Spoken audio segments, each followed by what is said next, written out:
समुद्र उस रात किसी जीवित दैत्य की तरह गरज रहा था। तूफान की हवा इतनी तेज थी कि मानो आसमान और पानी के बीच कोई युद्ध चल रहा हो। चट्टानों से टकराती लहरें सफेद दांतों वाले जानवरों की तरह उछलती और फिर अंधेरे में गायब हो जाती। उस सबके बीच अकेला खड़ा था पुराना प्रकाश स्तंभ, और उसके भीतर नया रक्षक आरव। उसे यहाँ आए सिर्फ 3 दिन हुए थे। पहले दिन बूढ़े निरीक्षक ने चाबी देते समय बस एक ही बात कही थी, जो भी हो जाए रोशनी बंद मत करना। आरव ने हंसकर पूछा था, अगर बिजली चली जाए तो? बूढ़े ने उसकी आंखों में ऐसे देखा था जैसे कोई बहुत पुरानी, बहुत थकी हुई चीज भीतर से झांक रही हो। फिर भी बंद मत करना। उस समय बात अजीब लगी थी, अब डरावनी लग रही थी। रात के ठीक 12 बजे जनरेटर ने एक अजीब सी खांसी जैसी आवाज की। फिर सब कुछ शांत हो गया। घूमती रोशनी अचानक रुक गई।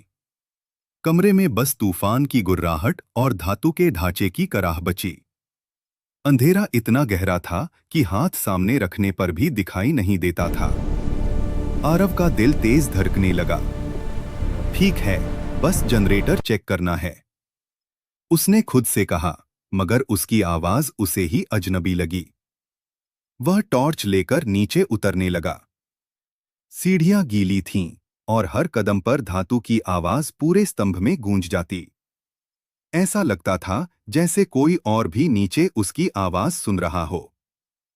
जनरेटर बंद पड़ा था। उसने कई बार कोशिश की, कुछ नहीं हुआ।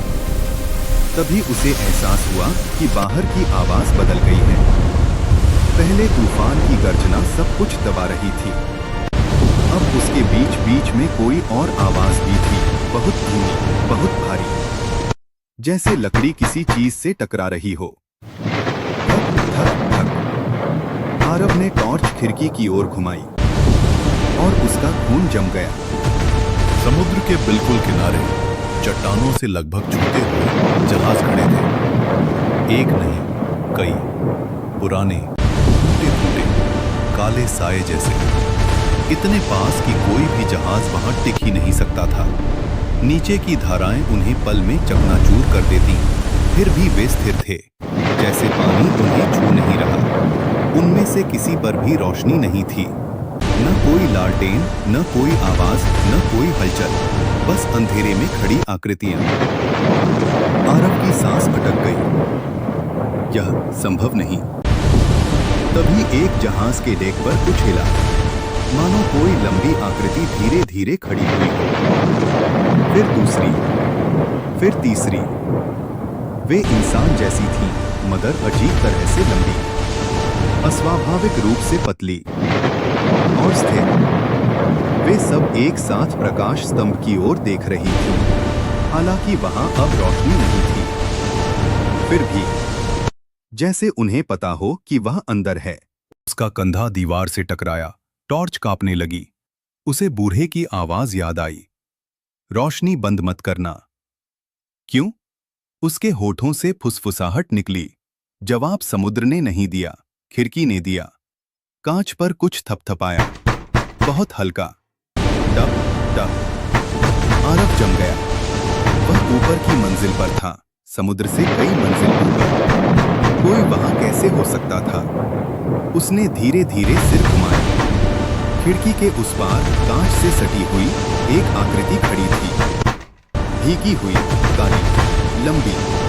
उसका चेहरा दिखाई नहीं। समुद्र से आवाज उठी, एक साथ दर्जनों आवाजें, न शब्द, न चीख, बस एक लंबी खींची हुई ध्वनि, जैसे हवा किसी खोखले गले से निकल रही हो। पूरा स्तंभ कांप गया। सीढ़ियों के नीचे से, दरवाजे के पार से कदमों की आवाज आने लगी, धीमी, भारी, कई, धक धक धक। वे ऊपर आ रहे थे। आरव का दिमाग सुन्न हो गया।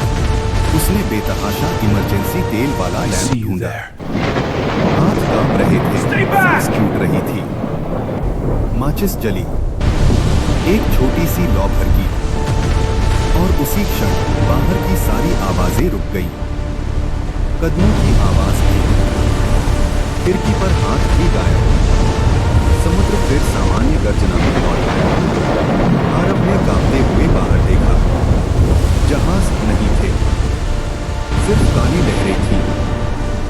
वह घुटनों के बल बैठ गया, हाथों में लैंप थामे हुए। अब उसे समझ आया, रोशनी जहाजों को रास्ता नहीं दिखाती, उन्हें दूर रखती है। सुबह जब राहत दल पहुंचा, उन्होंने प्रकाश स्तंभ का दरवाजा खुला पाया। अंदर कोई नहीं था। जनरेटर टूटा हुआ था। लैंप फर्श पर बुझा पड़ा था। सीढ़ियों पर ऊपर तक गीले काले पैरों के निशान थे। और सबसे ऊपर खिड़की के पास कांच के अंदर की तरफ एक लंबी हथेली का निशान, जैसे किसी ने भीतर से आखिरी बार बाहर देखने की कोशिश की हो। समुद्र उस दिन असामान्य रूप से शांत था। बहुत दूर क्षितिज पर कुछ धुंधले आकार खड़े थे, जैसे जहाज, जैसे वे इंतजार कर रहे हैं कि रोशनी फिर कभी बुझ जाए।